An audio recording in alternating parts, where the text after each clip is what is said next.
Passamos, então, agora para a leitura de um breve currículo do nosso primeiro palestrante, que é o Alexandre Pacheco da Silva. Ele é coordenador executivo do Laboratório de Empresas Nascentes de Tecnologia, LENT, da FGV Direito de São Paulo. Ele é doutorando em Política Científica e Tecnológica pelo Instituto de Geociências da Universidade Estadual de Campinas, a Unicamp. Ele é mestre em Direito e Desenvolvimento e bacharel em Direito pela FGV Direito São Paulo.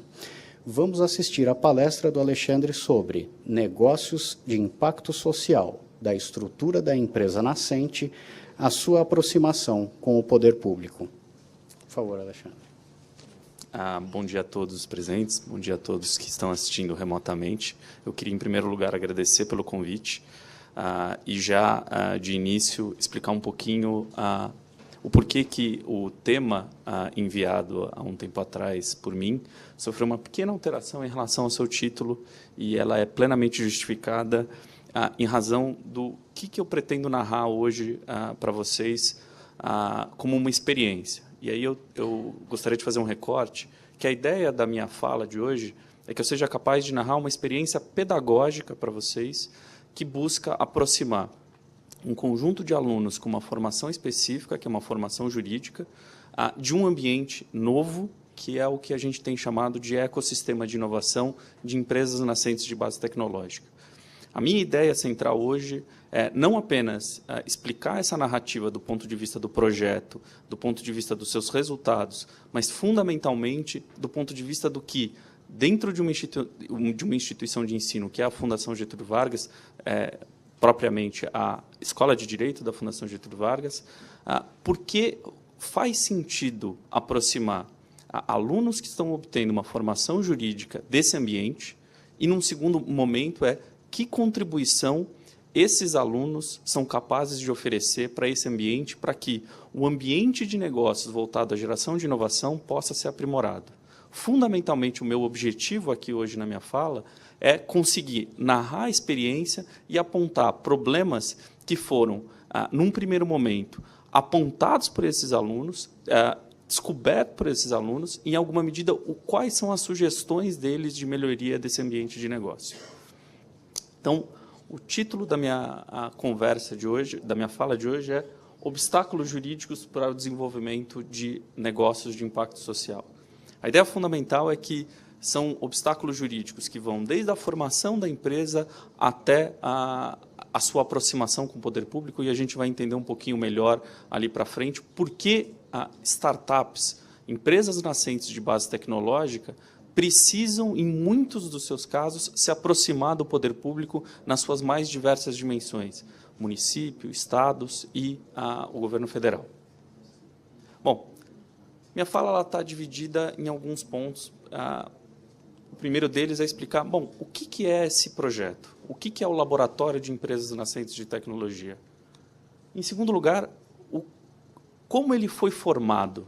E aí tem um evento muito significativo para a gente, que a gente chamou de A Estratégia do Novo, em que a ideia do evento era, bom, antes de nós, acadêmicos, pensarmos quais são os problemas enfrentados por startups de tecnologia, quais são os problemas enfrentados por investidores desse mercado, quais são os problemas enfrentados por outras pessoas que buscam fomentar esse ecossistema de forma bastante ampla de inovação, ao invés de partir da academia a criação de uma agenda de problemas, e aí problemas eminentemente jurídicos, por que não perguntar para todos esses atores?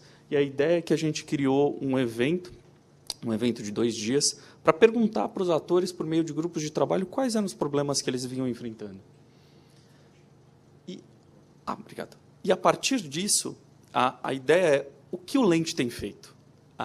Como nós conseguimos nos apropriar dessa agenda criada há alguns anos atrás, e como nós operacionalizamos, transformamos essa agenda num projeto e executamos esse projeto, promovendo uma interação entre esses alunos que estão ali no laboratório e esses atores que nós convidamos para participar desse evento. E, fundamentalmente, quais são os obstáculos jurídicos que nós encontramos ao final e quais são possíveis alternativas que nós vislumbramos dali para frente. E, para terminar, algumas conclusões que eu acho bem relevantes ao projeto. Mas, antes de mais nada, deixa eu explicar. Bom, eu vim aqui apresentar, narrar um projeto, contar um projeto para todos vocês, mas esse projeto está em algum lugar. Ele está em algum lugar dentro da Fundação Getúlio Vargas. Ele é um projeto chamado de laboratório, como eu já mencionei, mas, fundamentalmente, ele está no Grupo de Ensino e Pesquisa em Inovação da Faculdade de Direito da Fundação Getúlio Vargas de São Paulo. E eu tomei o cuidado de explicar que ele é um dos braços desse grupo de forma bastante ampla. Então, o que a gente tem lá como linhas de pesquisa? A gente tem uma linha de pesquisa em democracia digital, a gente tem uma linha de pesquisa em privacidade e gestão de dados na internet, em direitos autorais e na relação entre direito e moda, que foi chamada de fashion law, muito em razão do seu nascimento nos Estados Unidos. E a gente também tem projetos de ensino, que são projetos que, hoje em dia, estão no meio do caminho entre atividades de ensino tradicionais e atividades de extensão universitária. Um deles é o projeto do laboratório. E é interessante, porque a ideia é que todos os pesquisadores que atuam no grupo de ensino, pesquisa e inovação dialogam dentro de todos esses temas e participam das nossas dinâmicas, eminentemente participam de atividades, tanto de pesquisa quanto de ensino. Bom, mas depois dessa longa introdução, e eu sempre gosto de começar com uma foto, ela pode parecer um pouquinho pequena aí na apresentação, mas essa é uma foto de uma das primeiras dinâmicas que a gente fez no laboratório. Mas o que é o laboratório? O laboratório, na teoria de ensino jurídico, ele seria uma clínica jurídica. O que isso significa? Como clínica jurídica, a ideia é que ele é uma atividade de ensino que vai apresentar conceitos, mas, fundamentalmente, vai colocar o aluno frente a frente com atividades práticas num ambiente controlado. Então, a ideia é que o aluno de uma faculdade de Direito ele vai ter que dar respostas aos seus potenciais clientes no futuro, as quais vão, em alguma medida, orientar as ações desse cliente. Qual é a nossa ideia? Por que não, dentro da formação, para além de disciplinas teóricas, para além de disciplinas que são muito relevantes para a formação desse aluno, não colocá-lo num ambiente prático, num ambiente de dia a dia, num ambiente cotidiano ao qual ele vai ter que dar uma resposta não baseada em livros, não baseada no conhecimento que ele conseguiu adquirir dentro da sala de aula, mas num ambiente em que ele tem que conversar com alguém que, em primeiro lugar, não tem formação jurídica muito diferente do seu professor. Por que não colocar ele nesse ambiente? Por que não fazer com que ele crie formas de comunicação as quais ele pode não apenas dizer, olha, você pode ou não pode fazer isso de acordo com o quadro legal que nós temos hoje vigente no país, mas, eminentemente, dizer, bom, deixa eu entender primeiro quais são os seus objetivos nas iniciativas que você está querendo conduzir. Deixa eu entender primeiro qual é o seu negócio, para aí sim conseguir formular uma resposta jurídica que se adeque àquela realidade. E aí, nesse sentido, muito diferente de outros espaços pedagógicos dentro da Escola de Direito, a nossa ideia ali é desenvolver habilidades, competências e capacidades desse aluno. A gente não quer uma reprodução de alguns conceitos, que em muitos casos ela é muito importante para esse aluno, mas a gente quer que ele desenvolva capacidades, habilidades para lidar com esse ambiente, que é um ambiente bastante novo. E a ideia é, bom, como nós podemos fazer isso de modo a capacitar esses alunos, de um lado, mas, ao mesmo tempo, ter uma contrapartida para atrair todos os profissionais que atuam no ecossistema de inovação. A ideia é que tem que ser um processo de duas mãos, de ida e volta. A ideia é que os alunos, ao mesmo tempo que recebem a experiência desses empreendedores, desses investidores, de outros profissionais que atuam no ecossistema de inovação, que muitas vezes têm que se deslocar para a Faculdade de Direito, o que os alunos podem oferecer em contrapartida? E aí a gente criou a ideia de que, em um primeiro momento, vamos tentar verificar quais são efetivos obstáculos jurídicos aos quais esses alunos aos quais esses profissionais vêm enfrentando no ecossistema de inovação de empresas nascentes, e, num segundo momento, o que eles podem produzir para auxiliar esses profissionais. Por isso que o recorte foi, cada edição do Lente, que dura um semestre, os alunos eles têm um primeiro momento de levantamento de obstáculos jurídicos e, num segundo momento, de atuação em cima desses obstáculos jurídicos para identificar alternativas e, ao mesmo tempo, tentar pensar formas de criar uma agenda positiva de superação desses obstáculos, caso seja possível isso por meio de uma reforma legislativa ou até mesmo por meio de uso de outros instrumentos jurídicos disponíveis dentro do sistema brasileiro. Então, continuando a descrição do que é o lente. Desculpa. O lente também é um espaço, não apenas, como eu já tinha mencionado, não apenas de ensino, mas é um espaço também de formação de parcerias estratégicas. O que eu quero dizer com isso? A ideia é que, ao longo desse 1 ano e meio de atuação do laboratório, em que a gente teve 3 edições, a ideia é que a gente é capaz de criar parcerias para o futuro. O que eu quero dizer com isso, no final das contas? Nós procuramos aproximar o aluno da Escola de Direito, e aí eu preciso fazer uma pequena parte aqui, rapidamente. Esse foi um curso, se é que eu posso dizer curso, que ele tem características um pouquinho diferentes, mas esse foi um espaço de ensino ao qual nós destinamos, desde o seu início, vagas para alunos da Escola de Administração de Empresas, da Fundação Getúlio Vargas. Por que a gente fez isso?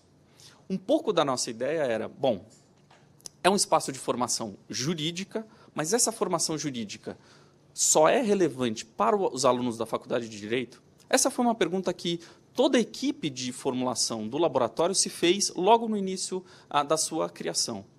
E a gente, nas discussões, percebeu, não. Mesmo que a forma de avaliação e a forma de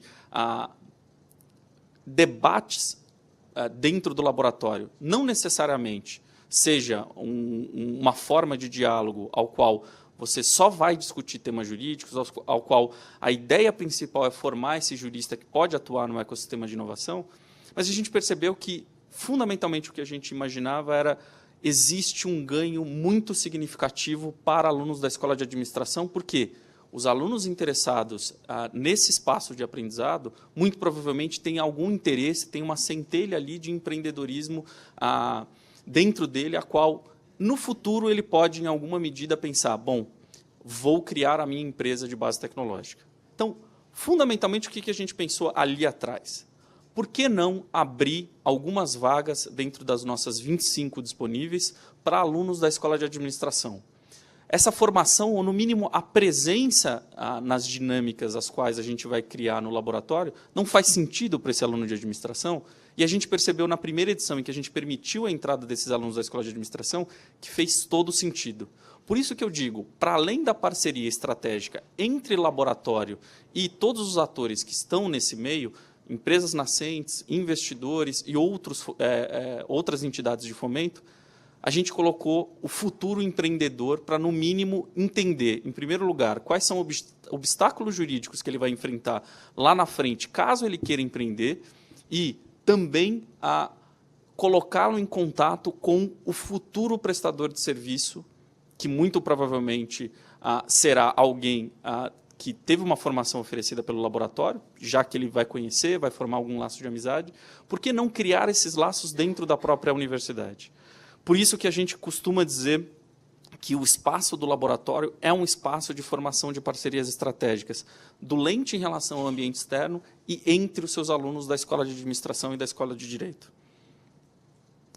E como o lente foi formado nesse sentido e como nós criamos uma agenda positiva voltada ao ecossistema de inovação, principalmente para a identificação de obstáculos jurídicos ao ecossistema de inovação? Foi por meio desse evento que a gente chamou de Estratégia do Novo.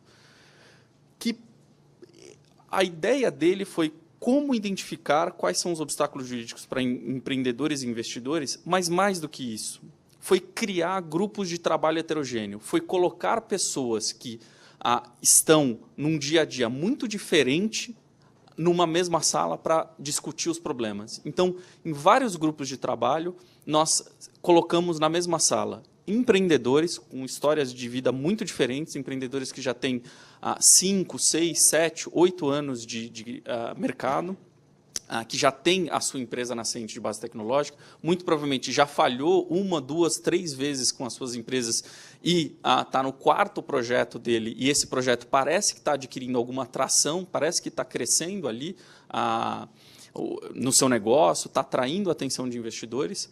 No final das contas, a gente colocou todas as pessoas no mesmo ambiente com a seguinte pergunta: se você tivesse que eleger 2 obstáculos jurídicos que, pela sua experiência, você enfrentou nos últimos anos, quais seriam eles? E, com base nisso, criou uma lista de problemas jurídicos e colocou esses problemas jurídicos em debate. Tinham advogados presentes, tinham empreendedores presentes, tinham investidores presentes, investidores, inclusive, com acionistas e outros, enfim, que não apenas são do Brasil, são de alguns países que têm muito interesse em investir no Brasil, muitas vezes encaram o investimento no Brasil como algo de muito risco, algo muito incerto. Um dos pontos de incerteza desse investidor estrangeiro foi o sistema jurídico. Na conversa ficou não apenas muito claro quais seriam os obstáculos jurídicos que a gente ia enfrentar na nossa agenda posterior, mas que o próprio sistema jurídico era visto como um obstáculo ao investimento. E aí, a criação de uma agenda comum. E qual foi o principal problema detectado quando a gente perguntou para muitos desses atores? Bom, se você tiver que apontar um problema jurídico significativo, um obstáculo para o desenvolvimento da sua empresa, um obstáculo para o desenvolvimento do investimento em empresas nascentes de base tecnológica. Essa resposta foi muito comum e saiu da boca de vários desses atores em grupos de trabalho diferentes. Um dos problemas era o advogado. O advogado que se enxerga como um prestador de serviço. E é interessante porque a ideia do advogado como prestador de serviço não tinha passado pelas discussões, sejam elas as realizadas previamente ao evento, em que a gente tentou antecipar um pouco os debates que iam ser feitos nos grupos de trabalho, mas não fez parte também das discussões de implementação do laboratório no âmbito da Fundação Getúlio Vargas. Quando a gente teve que convencer os coordenadores acadêmicos da Escola de Direito, essa não era uma perspectiva nossa, mas essa não era uma perspectiva da equipe que tentou apresentar o projeto e fazê-lo ser aprovado dentro da Fundação. Por quê? Porque a ideia é que o advogado estaria preparado a atender, a solucionar questões jurídicas, e que a ideia é que o advogado não sabia quais eram elas. E, no final das contas, o que a gente descobriu por meio dessas conversas com grupos de trabalho é que o advogado, muitas vezes, não conseguia criar canais de comunicação efetivos com esses empreendedores e investidores. Eram poucos profissionais que atendiam essa demanda.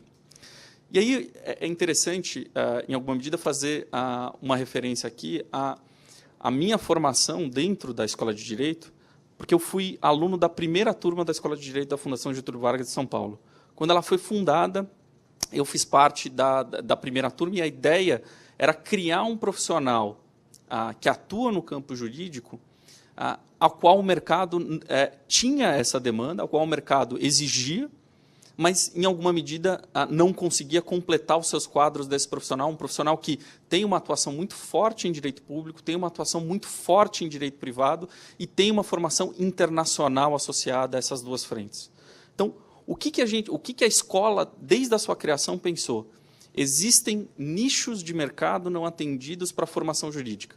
E o que a gente percebeu nessa primeira triagem com esses profissionais foi: existe um profissional na área jurídica a qual o ecossistema de inovação precisa.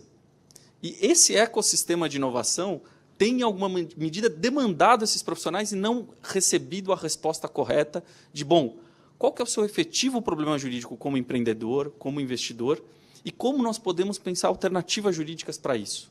Seja da formação da sua empresa, porque a empresa nascente de base tecnológica tem características muito específicas que a diferenciam de um negócio tradicional, de uma empresa tradicional. Uma delas, que eu acho bastante interessante, eu vou mencionar aqui, é o ciclo de crescimento dessa empresa. Ela tem um ciclo de crescimento, caso dê tudo certo nesse percurso, muito mais acelerado do que uma empresa tradicional. E isso demanda uma resposta jurídica do ponto de vista da escolha do tipo societário, da escolha do formato da empresa que você vai ter que adotar, que se diferencia muito de negócios tradicionais e que, fundamentalmente, está dentro da forma de ensino de disciplinas como direito societário e outras tantas. Então, a ideia do laboratório foi, os alunos têm direito societário, o aluno da escola de administração ouve falar de como formar a sua empresa, mas se ele quiser trabalhar com negócios de inovação, ele tem que conhecer algumas coisas muito peculiares desse universo, a qual vão fazer muita diferença na formação da sua empresa e na aproximação com o poder público. Então, nesse sentido, a gente começou a pensar um projeto ao qual a nossa ideia de formação era, desde o início, para alunos de 2º, 3º e 4º ano da Escola de Direito e Administração, desde o início pensar o advogado não como um prestador de serviços em que ele olha o curto prazo, em que a ideia é que ele tem que dar uma solução jurídica para aquele problema específico, mas sim como um parceiro de negócio. E é interessante porque essa visão ela é uma visão que gera diversos desconfortos por parte do aluno, por quê? E aí eu vou utilizar um pouquinho da teoria econômica, de alguns conceitos da teoria econômica para mencionar aqui. O advogado não é um tomador de risco em sua essência. O advogado não é alguém que gosta de risco. E, nesse sentido, quando a gente está pensando a contraposição entre advogado como um prestador de serviço, alguém que responde a problemas da prática de forma pontual e querer reverter esse cenário do ensino jurídico para criar a ideia do advogado também pode ser um parceiro de negócio, vejam, talvez eu não tenha sido tão claro em relação a esse ponto. Não é que o advogado não possa ser um prestador de serviço. Não é que não existe nichos de mercado aos quais a formação do advogado como um prestador de serviço não seja muito importante. A ideia é que, se você quiser atuar como advogado no ecossistema de inovação, a demanda de perfil desse profissional não é do prestador de serviço, é do parceiro de negócio. E, nesse sentido, o advogado não pode ser alguém avesso ao risco. E o que isso traz na prática, vamos dizer assim? Em primeiro lugar, duas figuras que a gente gosta bastante, que é o advogado como porta-voz do não para a empresa nascente de base tecnológica. Então, a empresa nascente de base tecnológica, e eu gosto muito de alguns exemplos, diz, olha, meu negócio é coletar dados de usuários que vão acessar o meu site ou, eventualmente, vão acessar sites de terceiros aos quais eu tenho contratos de parceria, de cessão dessas informações, e eu vou receber essas informações, eu vou criar perfis de mercado e eu vou, posteriormente, vendê-los para agências de publicidade. E essas agências de publicidade vão conseguir, em questão de segundos, participar de leilões virtuais aos quais eles vão comprar espaços publicitários em sites de grande acesso de usuários diariamente.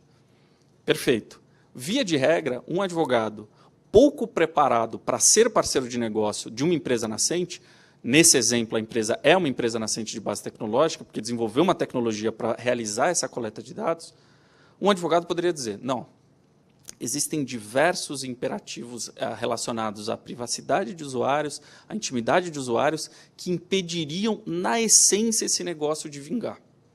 Eu já ouvi em inúmeros fóruns de discussão advogados com anos de experiência ou com pouquíssimos anos de experiência dar a mesma resposta. O risco é muito alto, não aconselho você a entrar nesse negócio. Você pode ter um passivo jurídico enorme relacionado a isso. Essa é a resposta menos atrativa para a geração de negócios. Por quê? Na minha visão, lendo o ordenamento jurídico, o ordenamento jurídico ele é muito mais incerto em relação aos limites jurídicos aos quais este negócio teria do que necessariamente uma vedação expressa, como a gente vê em vários outros casos. Então, a ideia desse advogado como um porta-voz do não é uma ideia que nós tentamos, em alguma medida, desmistificar por meio de atividades pedagógicas. E, fundamentalmente, ele tem que ser um advogado gerenciador de riscos. Então, eu não vou omitir nenhum risco para a minha empresa nascente de base tecnológica, mas eu vou tabulá-los, eu vou criar uma matriz de risco, eu vou avaliar, eu vou acompanhar corriqueiramente essa matriz de risco com a empresa nascente de base tecnológica. A ideia é que o processo de inovação, muitas vezes, é um processo que o próprio produto ou serviço oferecido vai mudar muito ao longo do seu desenvolvimento. Então, por que não criar uma matriz de risco que se adequa às mudanças corriqueiras dessa inovação? veja que há uma diferença fundamental. O advogado ou prestador de serviço é aquele que diz não porque vê aquele quadro que foi oferecido para ele num momento específico. O gerenciador de risco é alguém que acompanha o processo de desenvolvimento tecnológico, criando uma matriz de risco. E isso a gente faz como um processo de formação para os nossos futuros advogados dentro da Fundação Getúlio Vargas. E aí vem a contraposição óbvia entre resolver problemas pontuais e o advogado como alguém que participa, não define, mas participa do planejamento estratégico da empresa nascente de base tecnológica.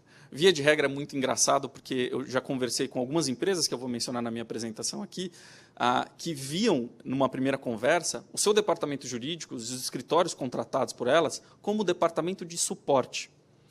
E isso me incomodou muito, pensar que uma área jurídica, e tendo em vista os obstáculos jurídicos que a gente tem de forma muito latente para o desenvolvimento de novas tecnologias, o departamento jurídico como um departamento de suporte à empresa, e não um departamento estratégico da empresa. Isso eu consigo entender perfeitamente, até mesmo pela origem, vamos dizer assim, da maior parte dos passivos jurídicos dentro de empresas, tanto empresas de médio porte quanto empresas de grande porte. Essas demandas vêm de processos judiciais. E processos judiciais, você consegue imaginar o porquê que o departamento jurídico será um suporte. A ideia é que o processo judicial, muitas vezes, ele não é uma questão estratégica. A empresa está sendo demandada por algum tipo de ilícito que ela eventualmente tenha cometido, e esse ilícito pode gerar danos ou pode ter outras implicações. Então, no final das contas, quando nós estamos pensando, bom, qual é a ideia principal de fazer essa transformação do prestador de serviço para o parceiro de negócio? É que, sim, parte do seu corpo jurídico numa empresa, seja ela pequenininha, seja ela maior, tem que, se trabalhar na área de tecnologia, esse profissional jurídico tem que participar do planejamento das ações dessa empresa, do ponto de vista da gestão mesmo do processo de desenvolvimento de inovação. E, nesse sentido, vem um princípio que nós criamos lá, uma ideia muito forte dentro do laboratório, que é, diferentemente do prestador de serviço, que eu respondo ao meu cliente, o parceiro de negócio ele participa do ciclo de crescimento da empresa. Isso pode parecer muito genérico, mas a gente vai ver no caso concreto ali na frente o quanto participar do ciclo de crescimento da empresa faz diferença. E o primeiro momento é como você atua, por exemplo. Um deles é criar uma matriz de planejamento. Então, nesse sentido, o que o Lente tem feito? O Lente teve 3 edições até agora. A primeira edição, o Lente se focou no processo de aceleração de empresas nascentes de base tecnológica. Então, o que o Lente fez? A gente notou, por meio dos nossos primeiros parceiros, só um pequeno parênteses aqui, aceleradoras são empresas privadas, as quais fazem um investimento inicial baixo, via de regra identificado como investimento semente, algo que varia entre 15 até 50 mil reais. O Programa Startup Brasil aumenta esse volume de recursos injetados em empresas nascentes com base em investimento de aceleradoras, mas aí já é um outro caso. Mas a ideia é que é um investimento privado. É um investimento de uma empresa privada, a qual ela escolhe um conjunto de empresas nascentes de base tecnológica por meio de um processo seletivo e fica lá durante 3 a 6 meses com elas, dentro da sede dessa aceleradora, treinando, capacitando essa empresa a elas saírem do estágio em que elas percebem que o negócio tem várias falhas, seja de apresentação, seja de organização interna da empresa, seja até mesmo de desenvolvimento do negócio, mas, fundamentalmente, a ideia é que é um curso para essas empresas, e essas empresas têm que, ao final, conseguir alcançar, conseguir acessar investidores na área de tecnologia. Investidores podem ser tanto investidores mais institucionais, como fundos de venture capital, ou podem ser investidores anjo, que são pessoas físicas que colocam seu dinheiro na empresa nascente. Então, qual foi a ideia inicial desse primeiro processo de aceleração?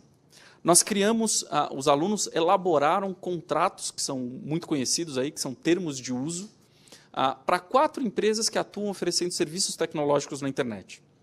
E como foi a elaboração desse contrato? Foi criando uma matriz de planejamento, identificando o que é o negócio para apresentar ao usuário de internet, como esse negócio está estruturado e quais são os riscos e limites jurídicos para a coleta de informação e outros aspectos que essas empresas que oferecem serviços tecnológicos na internet tem que, no mínimo, informar o seu usuário e, no mínimo, garantir que o seu usuário será atendido caso apareça algum problema relacionado a alguma perda de dado ou alguma coisa do gênero. Então, esses alunos eles atuaram criando modelos para essas empresas. Obviamente, os modelos foram encaminhados para os departamentos jurídicos de cada uma das empresas e da aceleradora que estava investindo nessas empresas. Mas a ideia é que esses alunos começaram a trabalhar junto dessas empresas e disseram, olha, vocês precisam desse documento jurídico, esse documento jurídico é muito relevante para vocês. E a gente também, ao final do laboratório, criou uma atividade de análise de risco de contratos. Então, a gente pegou o contrato de uma aceleradora bastante conhecida, que ela chama Wayra, que foi a aceleradora criada pela Telefônica Digital. A Telefônica Digital percebeu, num determinado momento, que o serviço de telefonia tem prazo para terminar, tem prazo de validade. As pessoas cada vez mais estão utilizando aplicativos de voz sobre IP para se comunicar, dentre vários outros aplicativos, Skype, tantos outros existem aí. Então, a ideia foi, as pessoas cada vez mais vão se comunicar por meio de instrumentos tecnológicos associados à internet. Então, o que a gente tem que criar? Para além de projetos de inovação dentro da empresa, nós temos que criar novas oportunidades, essas oportunidades se darão por startups de base tecnológica. Então, vamos criar um programa aqui de aceleração financiado pela Telefônica, que se chamou Wayra. E a gente trabalhou com eles, identificando os riscos da atividade desses, não apenas do investimento da aceleradora na startup, mas, fundamentalmente, o risco da atividade da aceleradora como um todo. A segunda edição foi Negócio de Impacto Social, que é um pouco o caso que eu quero trazer aqui para vocês, de obstáculos jurídicos da aproximação com a empresa. Então, eu vou deixar um pouquinho de lado ele por enquanto. E o terceiro é investimento anjo no estado de São Paulo. A gente se aproximou da Anjos do Brasil, que é uma associação de investidores anjo de São Paulo, e a gente conversou com eles sobre, em primeiro lugar, qual é o contrato que vocês utilizam quando vão investir numa startup de tecnologia. Uma informação fundamental é, todos os investidores anjo usam o mesmo tipo de contrato? A gente descobriu que não. Cada investidor anjo tem uma forma contratual específica. Alguns usam contrato de opção de compra de cotas ou ações da empresa nascente de tecnologia. Outros usam uma figura jurídica bastante controversa, que é o mútuo conversível em ações ou cotas, que é um contrato de mútuo, portanto, empréstimo, ao qual eu te dou um dinheiro e, se eu quiser converter, este empréstimo, depois de um determinado tempo, via de regra 1 ano, se torna a participação societária via cota ou ação. E tem um título de dívida conversível, que é uma outra figura jurídica bastante interessante, criada por esses investidores, em que a ideia é que você tem um título de dívida, tal qual um título de crédito, uma duplicata, que pode lá na frente também se converter em participação, caso esse investidor ache que a empresa vale a pena. E quem já participou do Lente, eu acho que essa é uma informação bastante significativa. Bom, a primeira empresa que participou e abriu toda a sua estratégia de inovação e que nos inspirou para criar a matriz de desenvolvimento foi a Buscapé Company, que foi uma empresa que, inclusive, financiou parte das atividades iniciais do laboratório, e a ideia é que eles simplesmente disseram para a gente, isso é tão importante para a nossa empresa que a gente vai doar esse dinheiro para esse projeto. A ideia da Buscapé foi, queremos que isso aconteça. E, fundamentalmente, queremos que vocês conheçam como a gente opera nesse negócio. A Aceleratec, que foi a primeira aceleradora que nós trabalhamos junto, e a Wayra foram as duas aceleradoras as quais abriram as portas, os alunos visitaram, conversaram com empreendedores, conversaram com os diretores dessas instituições para entender como eles realizavam esse negócio. Potência Ventures, Artemisia e Instituto Inspirare foram os nossos parceiros na segunda edição, que é a que eu vou tratar por meio de um caso aqui, mais para o final da nossa conversa de hoje, que são instituições que trabalham com negócios de impacto social. E a ideia da nossa parceria foi, dentro do negócio amplo que vocês fomentam, que são negócios de impacto social, quais empresas de tecnologia nós poderíamos usar como exemplo e quais seriam os problemas dessas empresas que atuam em negócios de impacto social e são empresas de tecnologia. E eles abriram toda a base de dados, inclusive fomentaram, também nos apoiaram no projeto. E a ideia foi, bom, mostrem empresas para a gente, vamos construir narrativa juntas e vamos, em alguma medida, oferecer soluções. Diferentemente do primeiro projeto, o segundo a gente criou um relatório integralmente redigido pelos alunos do projeto, ao qual eles não apenas fazem um diagnóstico sobre a formação de empresas no campo de negócios sociais, como também fazem um conjunto de prospecções, um conjunto de sugestões para que tanto o direito societário, tanto a frente de formação de empresas de tecnologia em negócios sociais, quanto a frente de aproximação com o poder público, sejam aprimoradas para criar um ambiente de negócio, um ecossistema que funcione melhor. E, num terceiro momento, a Anjos do Brasil e um escritório de advocacia que nos ajudou muito, abrindo as portas e concedendo tempo dos seus advogados para a gente colocar as nossas propostas em teste. Então, a ideia, eu sou um professor de direito, não estou no dia a dia da atividade jurídica, que é um dia a dia muito, muito complicado, que toma muito tempo seu, e eu preciso fazer com que o canal de comunicação entre a minha atividade acadêmica de formação pedagógica tenha eco na atividade do dia a dia desses advogados, para que a gente consiga dizer, na academia eles estão falando de uma coisa que não tem qualquer tipo de possibilidade de implementação prática. A gente faz um processo de validação das nossas informações, não apenas com o ecossistema de inovação, mas também com escritórios que a gente forma parcerias. Obrigado. E, bom, empresas que buscam soluções escaláveis para problemas sociais são empresas que atuam na área de negócios sociais, negócios de impacto sociais. Se eu fosse pensar uma definição, essa definição teria, para negócios de impacto social, essa definição teria dois conceitos centrais. Em primeiro lugar, o negócio social é aquele que gera impacto. É aquele que, em alguma medida, você consegue ver na ponta o que aconteceu. E aconteceu para quem? Para público de baixa renda.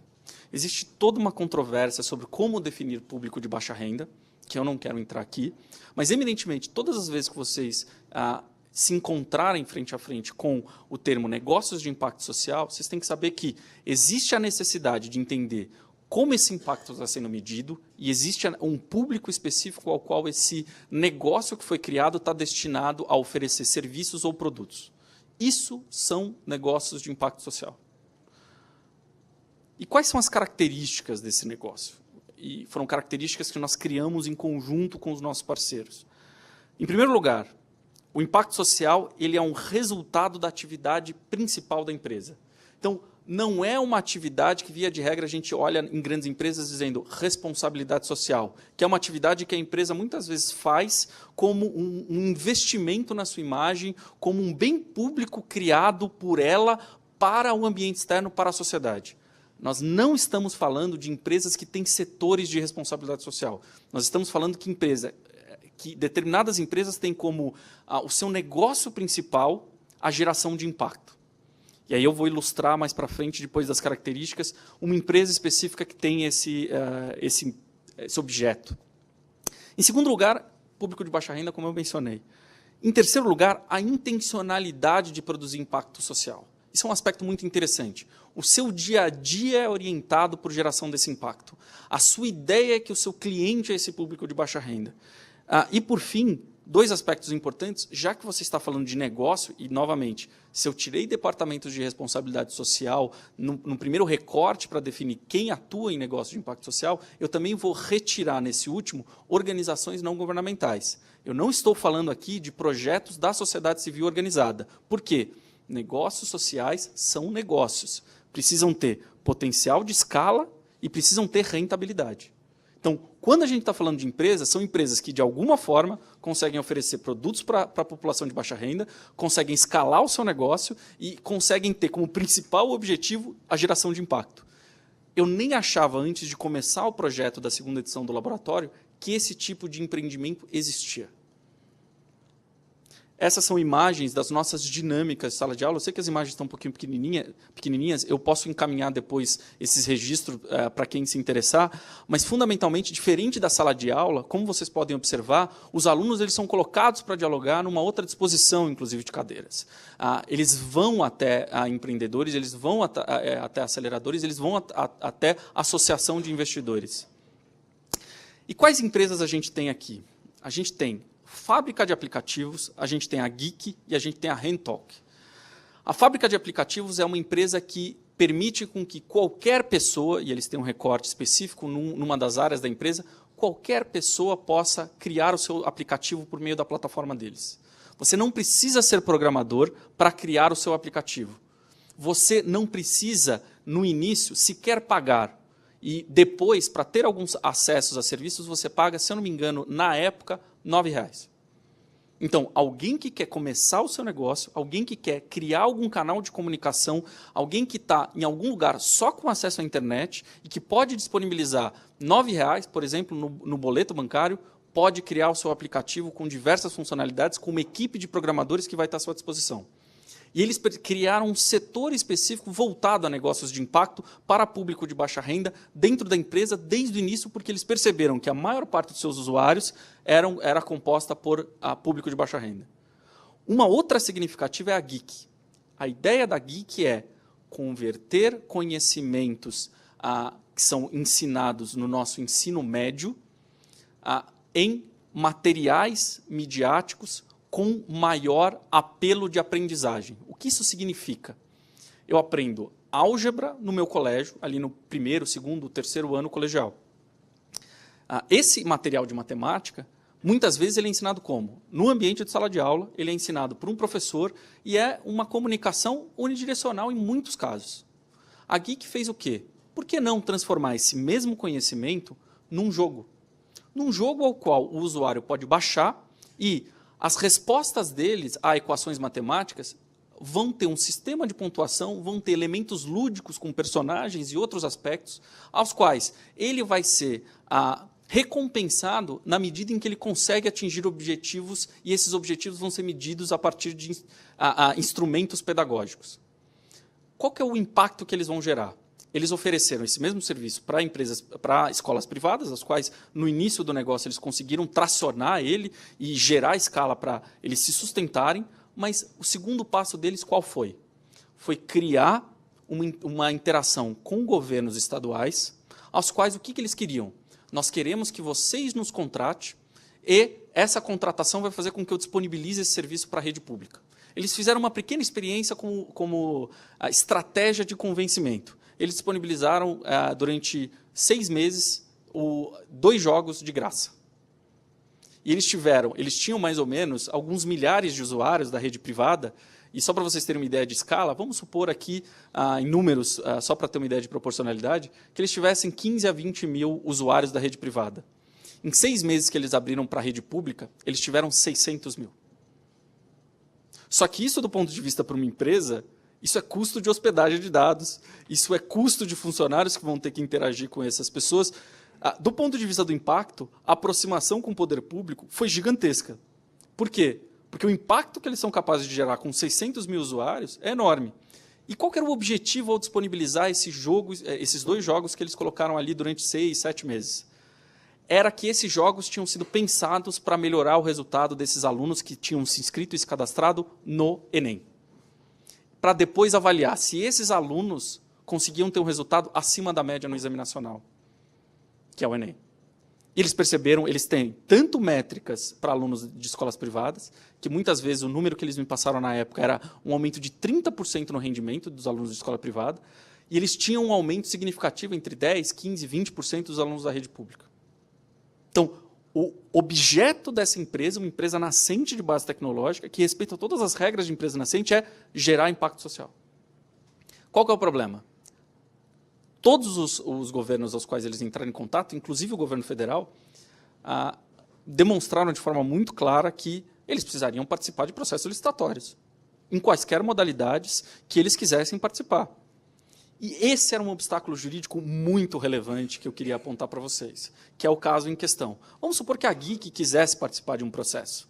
E aí, nesse sentido, pensar a aproximação entre a startup e o poder público. Porque, como eu tentei demonstrar para vocês aqui, existe um resultado líquido final muito significativo de você pensar a aproximação de uma startup que tem esse objeto de geração de impacto social, que já tem o expertise testado na iniciativa privada e que pode ser impactado pela iniciativa pública, pode inclusive fazer com que essa empresa se torne uma empresa de médio porte ou até de grande porte no futuro. Então, nesse sentido, poderia ser um caso de sucesso nessa aproximação. Ela tem que enfrentar o regime de licitações públicas, de contratações públicas tradicional.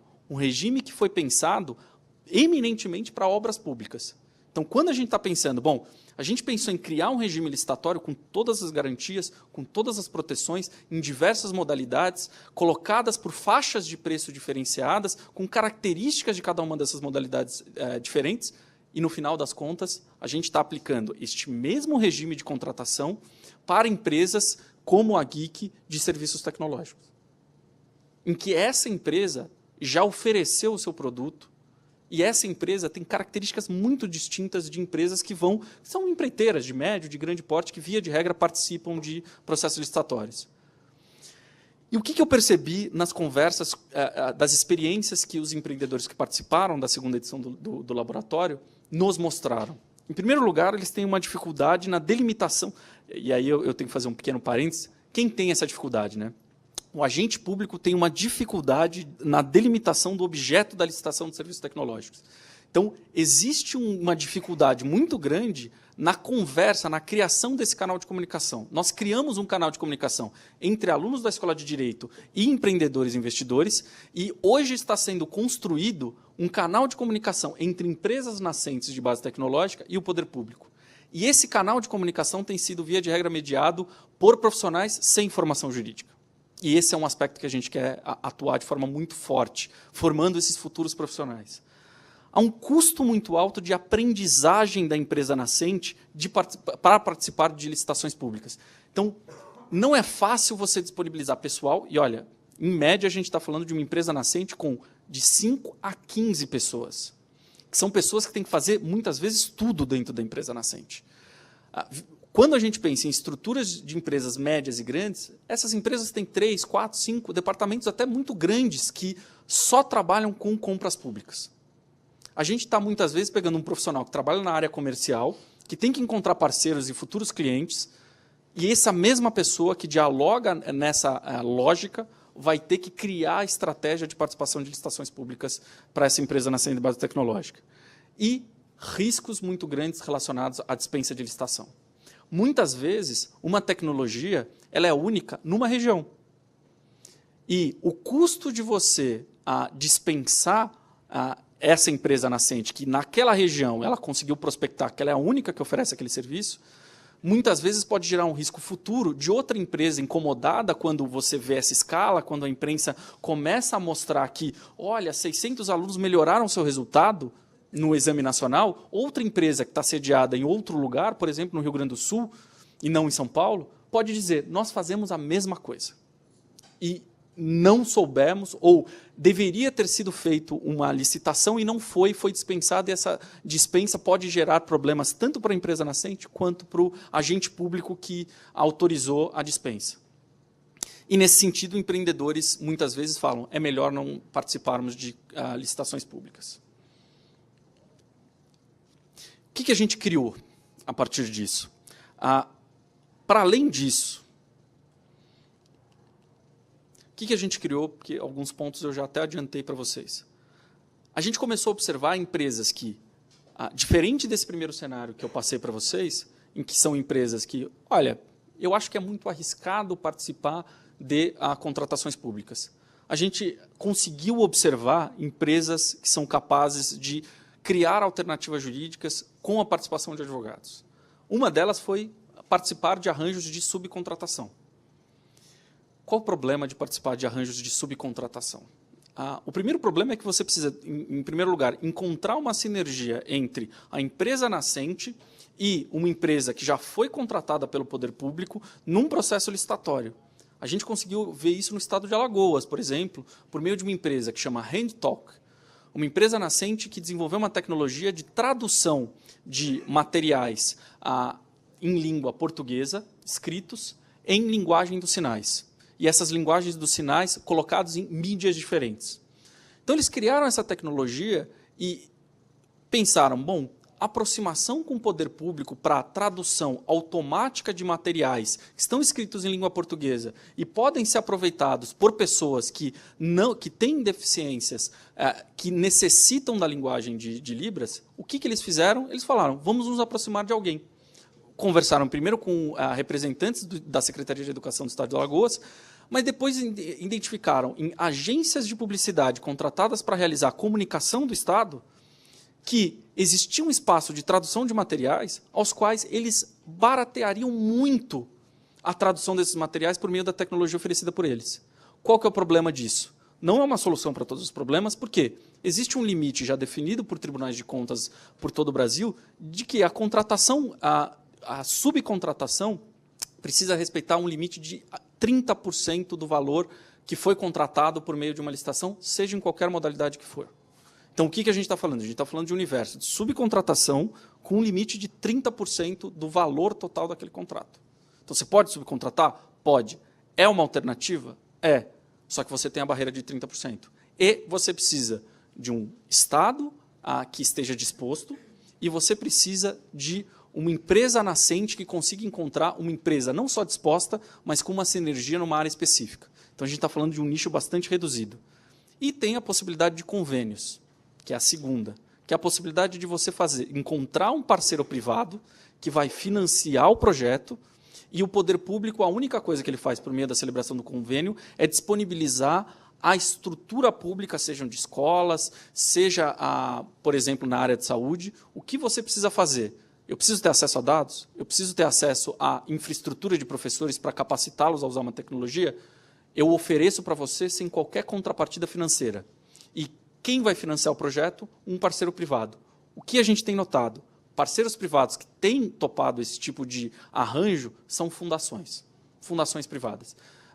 Fundações muitas vezes associadas a empresas, mas a figura que aparece como agente privado, investidor desse tipo de arranjo, são fundações.